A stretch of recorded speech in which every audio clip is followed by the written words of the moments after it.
40 বছরের না গেলে কিন্তু মানুষের পৌরত্ব আসে না। আমি যে কথা বলছি, আমার চেয়ে অনেক বিজ্ঞ মানুষ এখন সামনে বসে আছেন, এবং যারা অনলাইনে শুনবেন তারা আমার চেয়ে অনেক বিজ্ঞ আছে। 40 বছরের বয়সে না গেলে মানুষের কিন্তু ম্যাচিউরিটি আসে না। পুরুষদের কথা বলছি, পরিপূর্ণ ম্যাচিউরিটি আসে না। আর বিয়ে না করলেও ভাই আসে না। আর আপনারা তো এখন বিয়ে করতে পারছেন না, অতএব ম্যাচিউরিটির তো প্রশ্নই ওঠে না। এই জন্য দেখবেন যুব সমাজ অস্থির, প্যানিক করে, খেলে অস্থির। আজকে এটা ভাল লাগে তো কালকে ওইটা, অস্থির জেনারেশন। তো স্থির হতে হবে। স্থির হওয়ার জন্য ম্যাচুরিটির দরকার আছে, ইলম এবং প্রজ্ঞা হিকমার দরকার আছে, রেসপন্সিবিলিটির দরকার আছে। যখন আপনি ওই লাইফে যাবেন তখন রেসপন্সিবিলিটি আসবে ইনশাআল্লাহ। তখন আপনি ধৈর্য শিখবেন, সবর শিখবেন, মাথা ঠান্ডা রেখে কাজ করা শিখবেন। আসেন, নবী সাল্লাল্লাহু আলাইহি ওয়াসাল্লাম 40 ইয়ার্সে যখন চলে গেলেন, আল্লাহ পাক তখন তার উপরে ওয়াহি নাজিল করলেন। সুবহানাল্লাহ। ওয়াহিটা কি? অনেকে মনে করে ওয়াহি কি জিনিস। ওয়াহির সংজ্ঞা হচ্ছে, ওয়াহি হচ্ছে আল্লাহ কর্তৃক তার মনোনীত বান্দার কাছে তার বার্তা পাঠানো। এখন আমরা সায়েন্সের মাধ্যমে অনেক কিছু ব্যাখ্যা করি, অমুক গ্রহে প্রাণী আছে, অমুক গ্রহে প্রাণ আছে, ওরা সিগন্যাল পাঠাচ্ছে, আমরা পাঠাচ্ছি, এগুলো মানুষ বিশ্বাস করে। আল্লাহ রাব্বুল আলামিন তার এই বান্দাদের ভালোর জন্য, তাদের সংস্কারের জন্য তার পক্ষ থেকে ওয়াহি পাঠাতে পারেন, বিশ্বাস করি না। এটা তো আনসাইন্টিফিক। এই অবিশ্বাসটাই তো আনসাইন্টিফিক। আপনি বিশ্বাস করছেন অমুক গ্রহ থেকে রেডিয়েশন আসছে, রেজ আসছে, সিগন্যাল দিয়ে আমাদের সাথে যোগাযোগ করার চেষ্টা করছে, বলছেন এটা সাইন্টিফিক। আল্লাহ পাক তার বান্দাদের ভালোর জন্যে তার মনোনীত বান্দার কাছে তার পক্ষ থেকে মেসেজ পাঠাতে পারে, এটা তো সাইন্টিফিক। এখন যদি আরেকটা প্রশ্ন নিয়ে আসে যে আল্লাহ মানি না, তাহলে আরেকটা ডিবেট হবে আল্লাহর অস্তিত্ব আছে কি নাই, তাই না? তখন আরেকটা ডিবেটের প্রশ্ন আসবে আল্লাহর অস্তিত্ব আছে কি নাই।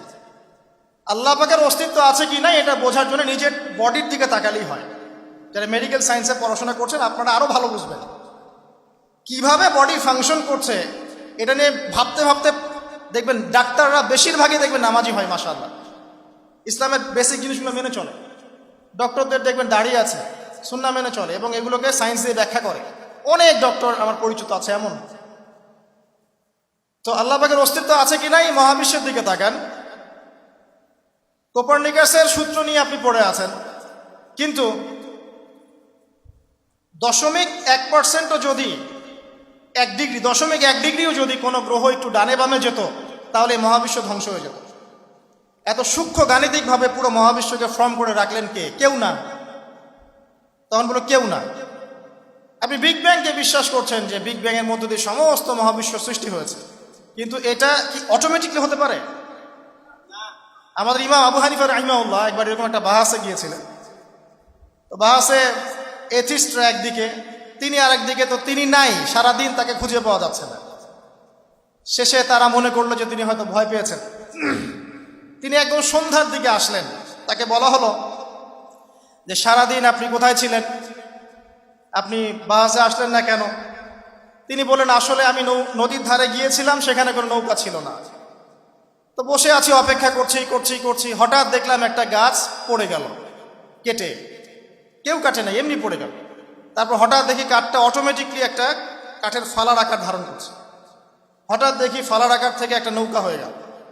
হঠাৎ একটা মাঝি চলে আসলো, হঠাৎ একটা পাল উঠলো, এবং তারপরে আমি নৌকা সাওয়ার হয়ে এখানে বাহাসে আসলাম। তো নাস্তিকরা বললো এটা কি পসিবল? তখন তিনি বলেন, বাহাস শেষ, আমি জিতে গেছি। যদি এটা পসিবল না হয়, তুমি কিভাবে মনে করলা যে পুরো মহাবিশ্ব কোনো স্রষ্টা ছাড়াই সৃষ্টি হয়েছে? সিম্পল। আবু হানিফা রাহিমাহুল্লাহর এত গভীর ফিকহের পাণ্ডিত্য ছিল যে অনেক ইমাম বলতেন তিনি যদি চান একটা কাঠকে লোহা প্রমাণ করতে পারবেন। এত সূক্ষ্ম বুদ্ধি, ফিকহের জ্ঞান কিন্তু অনেক গভীর জ্ঞান। যাই হোক, ওইদিকে আমরা যাচ্ছি না। নবী সাল্লাল্লাহু আলাইহি ওয়াসাল্লাম কাছে ওয়াহি আসলো যখন, প্রথম যে ওয়াহিটা আসলো সেটা কি?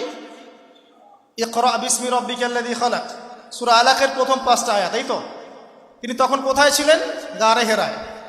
সেখানে কি করছিলেন? তিনি নীরবে নিভৃতে আল্লাহকে ডাকছিলেন যে আল্লাহ, আমাকে সমাজ এই পরিবর্তন করার জন্য কিছু আপনার পক্ষ থেকে দান করুন। এগুলো দেখতে দেখতে তার মধ্যে একটা বিতৃষ্ণা জেগেছিল। আসুন, এই ওহীটা আল্লাহর পক্ষ থেকে এলো, এটা হচ্ছে সমাজ পরিবর্তনের একটা মূল হাতিয়ার, একটা অভ্রান্ত সত্যের উৎস। এখানে যাররা পরিমাণ ভুল নাই, যাররা পরিমাণ কোনো রকমের ত্রুটি বিচ্যুতি নাই। ওয়াহির ডেফিনেশন কি শিখলেন? আল্লাহর পক্ষ থেকে আসা এমন একটা বিধান যেটা আল্লাহ পাক তার মনোনীত কোনো বান্দার উপর নাজিল করেন, যার মধ্যে কোনো ভুল থাকতে পারে না, যার মধ্যে কোনো ত্রুটি থাকবে না, যেটা মেনে নিলে মানুষ মুসলিম হয়, না মানলে মানুষ কাফের হয়, আর এর সাথে ইন্টারনালি গাদ্দারি করলে সে মুনাফিক হয়। সিম্পল। আর যদি এটা মেনে নিয়ে কেউ আমল করতে গিয়ে ভুল করে, তখন হয়তো জালেম হবে, ফাসেক হবে ইত্যাদি, কিন্তু তার তওবার দরজা খোলা থাকবে। নবী সাল্লাল্লাহু আলাইহি ওয়াসাল্লামের কাছে প্রথম যে আয়াত নাজিল হলো সেটা হচ্ছে পড়াশোনা সংক্রান্ত, ইকরা। তার মানে আপনাকে বুঝতে হবে, আমাকে বুঝতে হবে যে সর্বপ্রথম যে বিষয়টা দরকার আমাদের এই মুসলিম উম্মার, সর্বপ্রথম যে বিষয়টা দরকার সেটা হচ্ছে জ্ঞানের রেভলিউশন। সর্বপ্রথম আপনার আমার দরকার জ্ঞানের বিপ্লব। ইলম অর্জন করা ছাড়া আপনি আমি কিছুই করতে পারবো না, নিজেদের অজ্ঞতাও দূর করতে পারবো না, অন্যের সমস্যাও দূর করতে পারবো। সর্বপ্রথম দরকার জ্ঞান। শিক্ষার আলো ঘরে ঘরে জ্বালতে হবে। এই শিক্ষা আমরা কখনোই বলবো না যে শুধুমাত্র কোরআন এবং হাদিস নিয়েই আপনি পড়ে থাকবেন, আমি এটা বলছি না। বরং এই যুগকে ডিল করার জন্য যত সাবজেক্ট প্রয়োজন, সমস্ত সাবজেক্টগুলো একসাথে করে আপনাকে পড়াশোনা করতে হবে। তখন কি আপনি দেখবেন কোরআন সুন্নাহকে হাতে নিয়ে আপনি ওয়ার্ল্ডকে চ্যালেঞ্জ করতে পারছেন।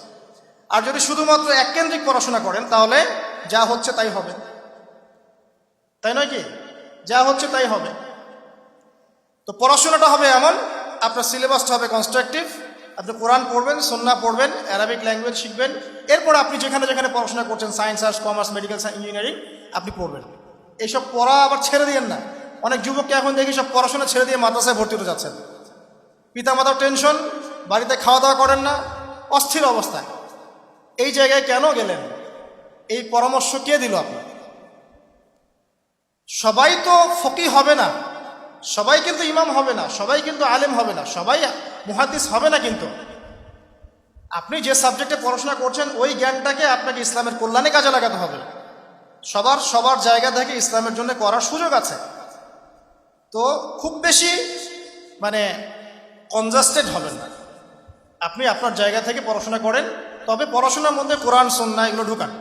তখন দেখবেন আপনি যেখানে আছেন সেখান থেকেই দ্বীনের খেদমত করতে পারবেন ইনশাআল্লাহ তাআলা। একজন ডক্টর কি দ্বীনের খেদমত করতে পারে না? একজন ইঞ্জিনিয়ার সে কি দ্বীনের খেদমত করতে পারে না? একজন অর্থনীতিবিদ সে ইসলামের খেদমত করতে পারবে না? একজন পলিটিশিয়ান যদি সে ভালোভাবে পলিটিক্যাল সায়েন্স পড়ে, সে কি পলিটিক্স দিয়ে ইসলামের খেদমত করতে পারবে না? সুযোগ কি নাই? আছে। তাহলে শুধুমাত্র আপনাকে ইমাম হতে হবে, মুফতি হতে হবে, ফকিহ হতে হবে, এই চিন্তাটা বাদ দিতে হবে। কারণ সবাই এটা হতে পারবে না, এটা নির্দিষ্ট কিছু মানুষ হবে, ঠিক আছে? আর বাকিরা তাদেরকে ফলো করবে। সিম্পল। নবী সাল্লাল্লাহু আলাইহি ওয়াসাল্লামের কাছে প্রথম যে ওয়াহি, এর মধ্যে আমাদের মেসেজ আছে, সেটা হলো পড়াশোনা, ইলম অর্জন করতে হবে, এটা প্রথম কাজ। দ্বিতীয়ত, নবী সাল্লাল্লাহু আলাইহি ওয়াসাল্লাম এই ওয়াহি পাওয়ার পরে একটু বিচলিত হয়ে গিয়েছিলেন। এটা হচ্ছে ওয়াহির একটা ভার, ওয়াহির একটা ওয়েট আছে। কাঁপছিলেন। খাদিজা রাদিয়াল্লাহু আনহাকে বলছেন যে আমাকে কম্বল দিয়ে আবৃত করো। সহিহ বুখারীর মধ্যে হাদিসটা আছে। আমি আমার নিজের নফসের উপর ভয় পাচ্ছি, আমি নিজের নফসকে নিয়ে ভয় পাচ্ছি। খাশিতু আলা নাফসি। খাদিজা রাদিয়াল্লাহু আনহা বলছেন আপনি ভয় পাবেন না, কারণ আপনি এতিমের খোঁজ খবর নেন, আপনি বিধবার পাশে দাঁড়ান, আপনি মানুষের কল্যাণ করেন, আপনাকে আল্লাহ পাক লাঞ্ছিত করবেন না ইনশাআল্লাহ, আপনার কোনো ভয় নাই। ঘরে এমন একজন স্ত্রী থাকলে আপনি ইনশাআল্লাহ অনেক বুস্ট আপ হবেন দিনের পথে কাজ করার জন্য। তাই বিয়ে করার সময় অবশ্যই দিনদার মেয়ে দেখে বিয়ে করুন।